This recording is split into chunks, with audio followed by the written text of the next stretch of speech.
Bonsoir, merci de nous rejoindre pour le 19-20 en Pays de la Loire. Dans 7 minutes, très exactement, je vous retrouverai pour l'actualité régionale et notre décryptage consacré ce soir à l'économie collaborative.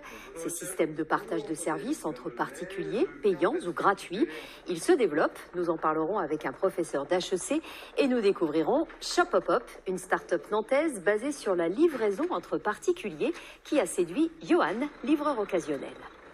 Pour moi, c'est tout à fait du bon sens, ça va dans l'air du temps.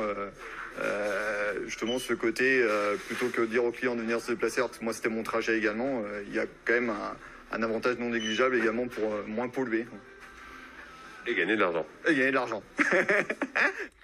Shopopop, vous connaissez peut-être, c'est une application de livraison collaborative créée par deux Nantais il y a 4 ans. Son principe, permettre à un particulier de devenir livreur d'un jour en allant chercher avec sa propre voiture la commande d'un client, le tout bien sûr contre rémunération.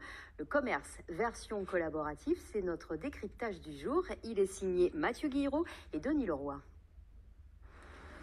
Un drive dans l'agglomération nantaise, un automobiliste parmi d'autres. Sauf que ce matin, Johan n'est pas venu chercher ses courses. Je viens en fait récupérer une commande au nom de monsieur Alouette.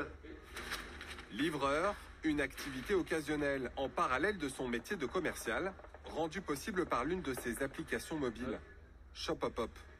Son but, organiser des livraisons au domicile des clients de manière collaborative, en permettant à des shoppers, monsieur et madame tout le monde, de devenir livreurs avec leur propre véhicule. Pour moi, c'est tout à fait du bon sens, ça va dans l'air du temps. Justement, ce côté, plutôt que de dire aux clients de venir se déplacer, alors que moi c'était mon trajet également, il y a quand même un avantage non négligeable également pour moins polluer. Et gagner de l'argent. Et gagner de l'argent.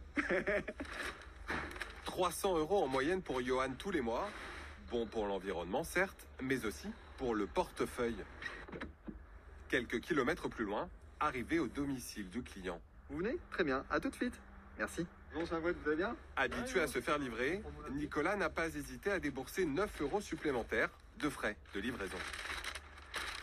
C'est un coût, oui et non, parce que du coup, moi, je me déplace pas en magasin. Donc, je prends vraiment ce qu'il y a de plus essentiel pour moi. Donc, finalement, l'un dans l'autre, je m'y retrouve parce que j'achète moins de friandises, moins de choses annexes qui forcément ne seraient pas forcément utiles. C'est le dernier? Ouais, c'est le tout dernier. Ok. Ça colle avec Blablacar, Le Bon Coin. Voilà, c'est du collaboratif en plus, c'est français, donc moi, ça me plaît. Voilà. Merci encore, bonne fête.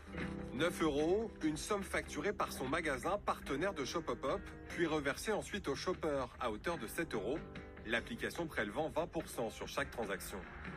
Un système gagnant-gagnant pour le cofondateur de l'entreprise, 29 ans, et déjà 6 millions d'euros de chiffre d'affaires cette année.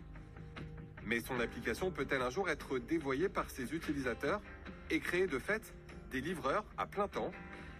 À l'écouter, aucun risque. Vous ne pouvez pas le matin vous connecter en vous disant je vais faire 50 livraisons toute la journée. C'est impossible. Les gens qui font ces livraisons ne sont pas des auto-entrepreneurs et n'ont pas vocation à devenir des semi-professionnels de la livraison. Et c'est vraiment l'ADN qu'on tend à défendre. Et on a mis en place un certain nombre de choses, notamment dans l'usage de l'application, qui nous permet de contrôler pour rester dans ce cadre de l'économie collaborative et ne pas dévier sur l'ubérisation. En 4 ans, 700 000 livraisons ont été réalisées par plus de 65 000 shoppers. Fort de ce succès, Shopopop s'attaque désormais au marché européen. L'entreprise s'est installée depuis peu en Belgique, en Italie et au Portugal.